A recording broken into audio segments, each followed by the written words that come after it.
Viewers, welcome to the Twisted Nightmare Studio. Today we're going to be going over another review. This one from Kotaku, because Kotaku is, hard-hitting journalism at its best. 15 hours with Hogwarts Legacy, magical surface, rotten core. The discourse around the Harry Potter game has encompassed J.K. Rowling's rancid politics and the role of criticism itself. See, they can't review a game on its own merits. This isn't a game review. I'm so tired of these gaming journalists. They're not gaming journalists. They're nothing but activists. Hogwarts Legacy is here. Its arrival surrounded by a brutal blast of discourse. Then there are bursts of bat bogey hexes flying around the Slytherin common room. The conversation around the open-world action-adventure game seeks to provide players with an immersive fantasy of actual attending the storied school of magic from the Harry Potter universe. Largely stems from the fact that the universe's creator, J.K. Rowling, is a virulent transphobe using a platform afforded to her by fame and wealth to normalize the othering of trans people and contribute prominently to the culture which has anti-trans sentiment, legislation, and violence on the rise. See, again, this is a lie. This is a lie. She stands for real women because fact of the matter is that, and there's a news story that's going around about this guy who molested a baby and then identified as trans and went to a prison where there's a there's a ward for babies. But we can't speak out against it because that makes us transphobic. No. Fact of the matter is that she does not push anti-trans. She's a pro-feminist and not a fake feminist, a real feminist. She believes in putting biological women's needs above the needs of a biological man who claims to be a woman, especially if that person has raped somebody and then claims to be a woman to get put in a woman's prison. However, the conversation does not end there, as game sites and critics struggle to navigate how to cover the game, conflicting ideas about the very nature and role of criticism that have also been conjured and flung about. No, they just can't handle the controversy. They can't report about it without talking on the controversy, or they're afraid that they'll piss off those. I call them the vocals. What the vocals are? The vocals are people who literally screech and scream and bitch about things. They're literally the vocal minority, but they get a lot of shit done because fact of the matter is that all they have to do is scream and people kowtow. The right way to cover Hogwarts Legacy is not to cover it at all. I respect this viewpoint, but I don't share it. I think that the cultural impact of this game is so vast and the issues swirling around it is so important that it demands thoughtful, critical engagement, and that requires playing the game. So I prepared to take the unusual step of enrolling in Hogwarts as a 5th year. Now see, whatever. See, you should just be reviewing a game for the game. Not for, J.K. Rowling has these views that don't align with the mainstream narrative, so, we're going to have to talk about that instead of the actual game. Before I get to the game itself, I want to be clear about my relationship with this world. Naturally, I wouldn't go to such lengths, but given the intensity of the conversation around the game, I think it's important that the readers understand where I'm coming from.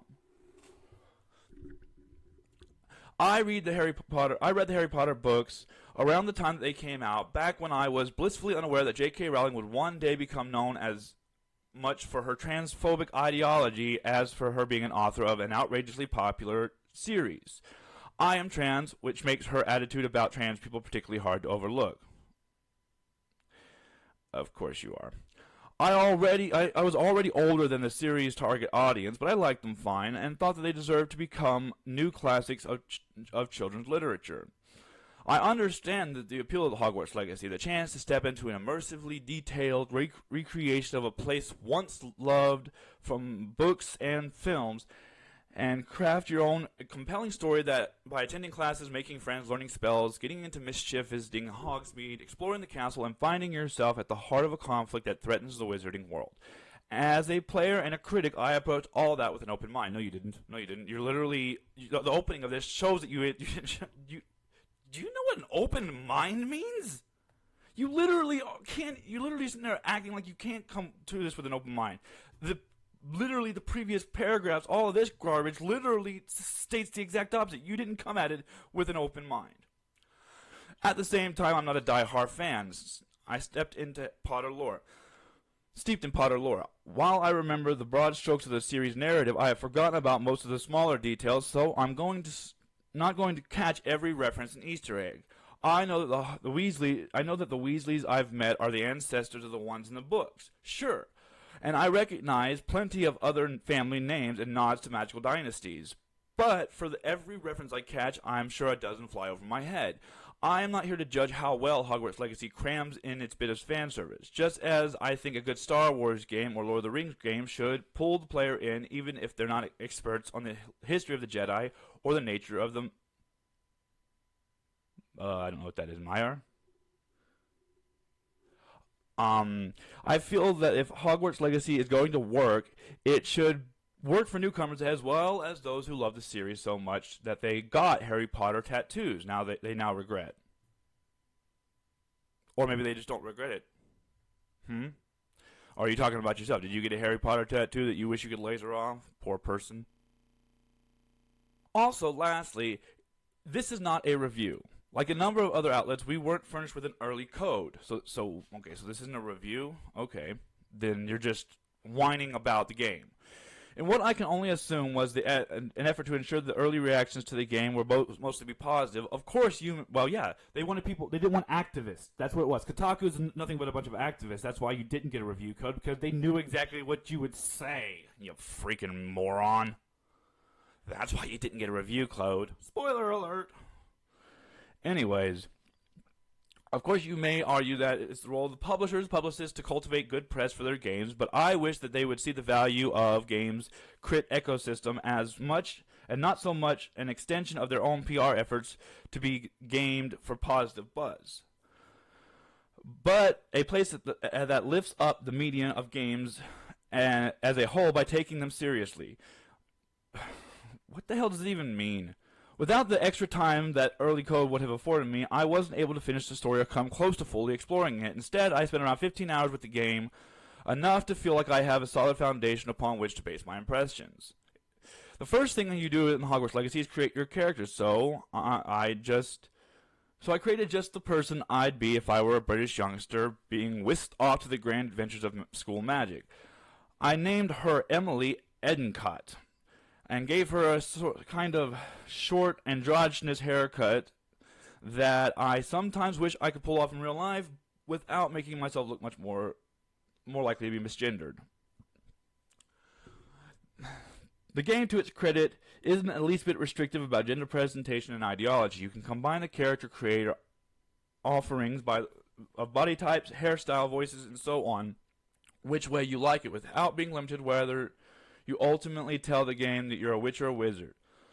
And interestingly, whatever you choose, when other characters refer to you in third person, they do so often with the pronoun they. Of course, this choice was almost certainly made to simplify the game's dialogue, eliminating the need for variations of the same line based on gender. But if you so desired, it would allow you to headcanon that you're playing at Hogwarts as first non-binary student. Because I'm sure a lot of people want that. I'm sure lots of people want to be that Hogwarts non-binary student.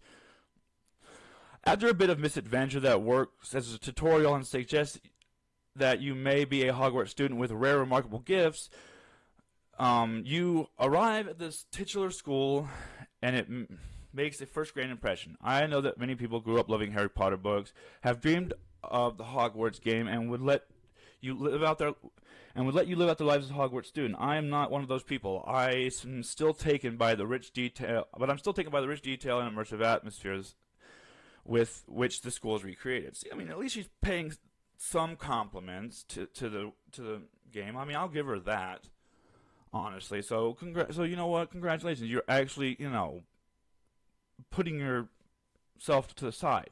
The halls of Hogwarts have the hushed quality of so many old academic institutions seem to exude, making me feel like I am walking the grounds of a building that already, even in the 1890s, has a grand and illustrious history.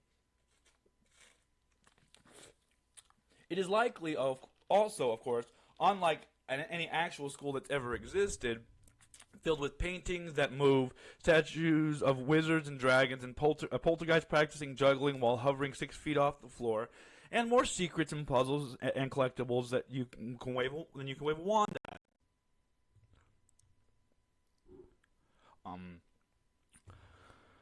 The school grounds are vast, but they're also just one small part of Hogwarts Legacy's world, which extends not only to the nearby town of Hogsmeade, but also to the surrounding valley containing the Forbidden Forest, other hamlets, dungeons, and points of interest to discover. You won't get much environmental variation.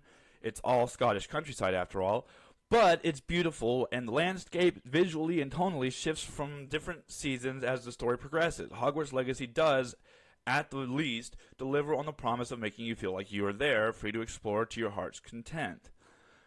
Indeed, Hogwarts Legacy makes a first great impression. The atmosphere detail of the world is wonderful. However, across the remainder of my time with the game, a growing feeling crept in that underneath the layer of magic and whimsy were the bones of a decent but very conventional open world game. In combat, for instance, a flash of gold around your head means that an enemy is about to strike with a blockable attack, so you'd best block, cast Protego, at just the right moment. Meanwhile, a flash of crimson means an unblockable attack, so you better dodge, roll out of the way, like a typical third-person action hero. It feels a good deal like the combat of so many games these days, everything from Arkham Asylum to God of War Ragnarok. Okay, that's random. Okay, so because it has a warning sign, that's, I mean, why don't you compare it to Spider-Man?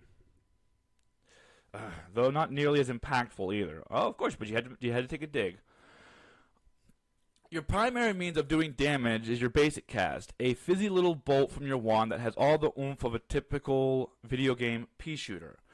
As far as I'm aware, there isn't something that ever existed in the wizarding world before, and just added to fulfill the video gaming requirement that you have a way to shoot things. It's underwhelming for sure, although this is done with purpose to incentivize you to combine all other magic. Hit an enemy with Levioso, for instance, and they may be helplessly held aloft in the air for a bit, and your magic cast will do bonus damage. Additionally, because of your connection to a rare kind of magic, you can hurl environmental objects at enemies and occasionally unleash attacks that do massive damage. I mean, honestly, like she's actually giving a fairly balanced review so far. I'm waiting for her to dig in and, insult it, but honestly, we'll see. Okay, where were we? Okay. It's not that bad, but it's also not special, and I'm disheartened by how many games, no matter what kind of world they take place in, are now using the same building blocks for their combat that we see with so many other games. Okay, seriously? That's how it goes. I mean, you clearly haven't been playing video games for a long time, because let me tell you a little secret. They tend to do that. Throughout the years, I can sit there and point to different games that took after each other with combat styles. And yet, like God of War, there's very much Devil May Cry in the beginning, and now it's more Dark Souls.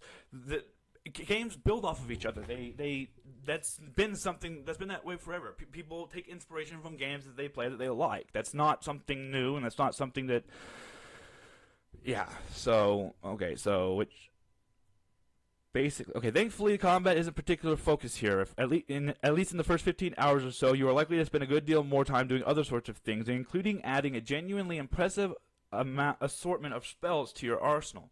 Most of what you do with those spells, however, isn't particularly inspired. In a number of dungeons, you find floating objects that you can pull yourself around on using Accio. At first, it's a neat idea, but soon it starts to feel overused, as does any type of puzzle in which you must use Lumos to guide magical moths to various mechanics. Well, they had to have puzzles. It's a game. A compelling story might have also had me help stay enchanted, but that too is quite ordinary and forgettable. A compelling story might also have helped me stay. A compelling story might have also helped me, stay enchanted, but that too is quite ordinary and forgettable when it's not being outright awful. Initially, I'd hoped that I might be in for a real tale of friendship and self-discovery, elements that are key to the appeal and success of the original Harry Potter books. But though you meet a number of classmates and occasionally go on quests with them, they hardly become your Hermione or Ron. And your experience at Hogwarts feels strangely solitary. Sure, you can visit the common room of whatever house that Sorting Hat puts you into, or whichever you choose for yourself, if you don't like the Hat's decision. But the room of requirements, where you can set up and decorate your own private little study room, like a magical version of The Sims, in your real home at Hogwarts. Though no one aspect of Hogwarts Legacy's gameplay is particularly strong, it does make up for it somewhat by offering enough variety to keep you engaged. You can put a great deal of time and effort into activities like potions making and herbology if you so desire, collecting recipes and seeds and ingredients for an assortment of helpful concoctions and magical plants to aid you in the combat. You can also rescue a variety of magical beasts who provide you with items that you can use to upgrade your clothing, increase your offensive and defensive stats, and giving you other beneficial traits. Okay, you don't capture them. If you were to capture them, you're literally saving them from poachers. In a bag that it basically is it's like freaking, what's his name? Newt Scamander's bag from the stupid movies that they came out with, the Fantastic Beasts movies. It's an enchanted bag that offers them plenty of room, and then you take them to the room of requirement, let them go, and they're free to roam. So, no, they're not being captured. You're rescuing them from poachers, but whatever. Splitting hairs. Admittedly, I haven't put much time into this yet, but I do like how from the room of requirement you can step right into a vast vivarium that serves as a new home for the creatures you've collected. Moments like that, where vast spaces exist within smaller ones and where doors open from one realm into another, entirely different one, are little reminders of the wonders that are possible when Hogwarts Legacy isn't going through an open world game motions. There's something rotten at Hogwarts. Let's see, is this where she starts bashing it? Right around the 15-hour mark, I have my first experience writing a hippogriff. A friend and I rescue two of them from poachers, and we make our escape from their vile clutches, soaring atop the majestic creatures. The Hogwarts Express winds its way across the countryside far below. It's an exhilarating and memorable moment, viewing the wizarding world from afar, with all of its messy complications neatly out of sight. For the good guys are good, the bad guys are bad, the train chugs by beneath us, the perfect picturesque detail. But in reality, it's that in Rowling's world, and by extension Hogwarts Legacy, that things aren't nearly so clear-cut. That's not inherently a bad thing. I like some moral ambiguity in my art, but the art has to engage with that ambiguity. What Hogwarts Legacy does, thus far anyway, is present a world filled with moral horrors and contradictions, but then sort of shrugs its shoulders and say, this is just the way things are. Well, yeah. I mean, I hate to tell you, but if you go back to the 1800s, you're not going to really appreciate how things were back then. Especially since you're transgender. I hate to tell you, they'd probably lock you up.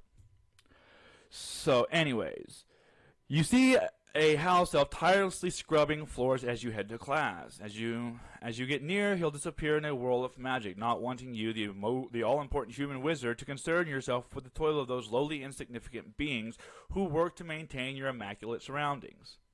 Yeah, house elves have existed in this universe since from the beginning. Literally, in the Chamber of Secrets, was when they introduced it. Second book. Perhaps even more glaring for me is that the way the game navigates the goblins. There's little argument, it seems, about the fact that goblins are not treated as equals by wizards. This strikes me as inherently bad. One of the game's main antagonists, a goblin named Ranrock, agrees with me. And he would probably kill all wizards if he had the opportunity, so, I mean, that's not exactly a good thing. He's one side of another evil coin. However, his problem is that he goes too far, resorting to violence in his pursuit of goblin liberation. This is one common tactic the films and games use. They create a villain who has a reasonable objection for the shitty status quo. Really? So Voldemort had a problem with the status quo? No, he wanted to kill people, but whatever. You're twisting facts to, for your own means. They created a villain who has a reasonable objection to the shitty status quo. Voldemort didn't, and he was basically the villain in all of them. but they resort to violence to get in their efforts to change things, so that the heroes can work to protect the shitty status quo under the guise of stopping the villain. We as viewers and players feel good about it, and then the problem with the status quo is never addressed. See, that's just not accurate, honestly. But like, that's the villains in these books have been like, okay, so Quirrell did not have a problem with the status quo. He was trying to let his master survive. Tom Marvolo Riddle, he didn't have, it wasn't the status quo. He was a shadow of Voldemort. Let's see. In the third one, the Dementors were being, pushed by, the Dementors, and Sirius was kind of the bad guy, but he wasn't. And in the fourth one, Voldemort was the bad guy, along with Mad Eye Moody's, as Barnabas Crouch Jr. Where is the status quo in these games or in these books and movies? Where? Do I need to keep going? No. The fifth one is about the Order of the Phoenix rising up to fight Voldemort. And the sixth one, it's about Harry's discovery of the Half-Blood Prince and all that, and, discovering more about himself and the prophecies and everything, And then the seventh one is still Voldemort as the villain. So explain to me where they create a villain that has a reasonable objection with the shitty status quo. Where? Because apparently you didn't pay. Early in Hogwarts Legacy, I meet a goblin named Arn, whose cart has been stolen by Ranrock's loyalists after they peg him as a goblin who's not sympathetic enough to the cause. He functions as sort of a mouthpiece for the game's awful moral stance. He says that many of us would like a diplomatic end to the discord with wizard kind. And while I don't think violence is generally the way for oppressed groups to seek liberation, I also know that asking nicely definitely isn't. The power concedes nothing without a demand. So you're advocating for violence. You're advocating for violence. Okay. Later, after I help return his stolen cart, Arn, who's a painter, says, Ranrock is a lot call me a fool for believing the good of wizard kind. Thank you for proving them wrong. You've inspired me. I've been dealing with witches and wizards for years now, and we've all got along just fine. Perhaps my next piece will be a tribute to all the good between us. The way that this mentally erases the systemic issue of how goblins are discriminated against by wizards makes me want to scream. If an individual cis person is nice to me, I'm not going to dismiss the reality that transphobia exists and create some kind of work that speaks to the good of between trans and cis people. No, I want cis people to do nothing less than to collectively work to dismantle transphobia. That's never going to happen. Just as I want white people to collectively be traitors to the social construct of whiteness and dismantle white supremacy. Just as I want every group that benefits from the existing oppressive systems to dismantle the system. So you're advocating for violence. That's okay. Wonderful. You're advocating for violence, all around. Okay, perfect. So you're basically Ranrock. Someone's going to have to take you down a peg. What Arn's effectively saying here is that it's okay for wizards to systemically keep goblins in the lower rung of society because, hey, he gets along with wizards like you. He did not say that. He's... Oh, my God, you are a fucking idiot. I don't necessarily expect the narrative of Hogwarts Legacy to be about your character taking up the righteous cause of dismantling the oppressions, but I expect to acknowledge in the foreground that the real problem is that it exists in the first place, not that someone may be going too far in the effort to undo them. It's Rowling's world, we're just living in it. But again, this is Rowling's world, a world where protecting the status quo is noble, where a black magical cop is called Kingsley Shacklebolt, where maybe one house elf every now and then can get her freedom as a treat, but where the real bad guys are the goblins and trans people demanding equality liberation from those who oppress them with the power and of money institutions, entrenched social prejudices behind them, resulting in those oppressors needing to be defended. You're advocating for violence is what you're doing. You're literally sitting there saying, I want to, rise up and fight for equality. Yeah, you can do that without being violent. You're a Ranrock. You literally would be that type of person who would just, try to destroy everybody that's beneath you. And that's the problem. A lot of these movements aren't about equality. They're about superiority. And that's the problem. This awareness has drained all the magic from the Hogwarts Legacy for me. And short-sighted, centrist, and crushingly ordinary, the same way that it forces racism and racism and transphobia are the most ordinary, tiresome things in the world. Except they're not nearly as prevalent as you think. It's just the media who feeds that to you, but whatever. If there's any real-world magic, it lies in the ability to see what things that don't need these things. To see what we don't need these things. It lies in the ability to see that we don't need these things. That they still hold us back, and that if we want it badly enough to fight for it and leave behind the ones that tell us the way things have to be, a better world is possible. Okay, yeah. I know that Hogwarts Legacy was going to be a hit. I knew that it was going to sell millions of copies. People who claimed to be committed to trans right would be gladly buy their $70 ticket to a virtual park that J.K. Rowling built, all the while muttering their mealy-mouthed excuses about how there's no ethical consumption under capitalism. Yes, the game has a trans woman who you can't miss. Yes, your character can defy gender norms. Here's my position on that. It doesn't matter. See, this proves that you cannot be happy. They literally put a trans character you have to interact with. You have to interact with Sharona. You can literally create yourself a trans character, and your response is it doesn't matter. Okay, so basically, you were saying in this paragraph, doesn't matter what they do, you're not going to be happy. Hogwarts and the whole wizarding world are both the tools and the house of J.K. Rowling. They have made her unfathomably wealthy. They have granted her to the bully pulpit she now uses to propagate anti-trans sentiment. No, she's pro-feminist. She's pro-woman, not anti-trans. She doesn't want trans people to take precedent over biological women. That's not anti-trans. That's not transphobic. That is a reality we live in. It's one of those things. A bad apple spoils the bunch. You get one rapist who rapes a woman and then claims to be a woman and gets put in a woman's prison and continues to rape. That makes trans people look bad. You should be agreeing with her on this. You should be standing with J.K. Rowling and saying, no, these people should not be given up to, or be coddled. These people should be forced to take accountability. That's what you should be doing. Yeah. So basically, yeah, I'm done reading this. This is a bunch of garbage where basically she doesn't know what the hell she's talking about. She's advocating for violence and literally is bullshitting about what the books were about and the villains about. Anyway, what did you think? Let me know. Kotaku proves again to be nothing but a worthless rag of activism. Let me know what you think. I'll see you next time here in the Twisted Nightmare Studio.